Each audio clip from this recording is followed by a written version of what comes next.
Welcome! In this quick tip video, we will show you how to set end clearance on Viking pumps' internal gear pumps in the Universal product line.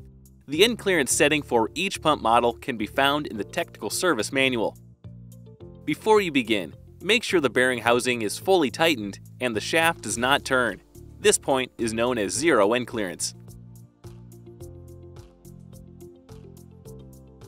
There are two methods for setting the proper end clearance. In the first method, loosen the bearing housing and insert a feeler gauge that is the corresponding thickness to the required end clearance between the rotor and idler faces. Then tighten the bearing housing until there is a slight drag when moving the feeler gauge between the rotor and idler faces. For the second method, use a flexible tape measure and make a mark on the bracket. Then, make a second mark on the bracket and bearing housing at the distance noted in the technical service manual.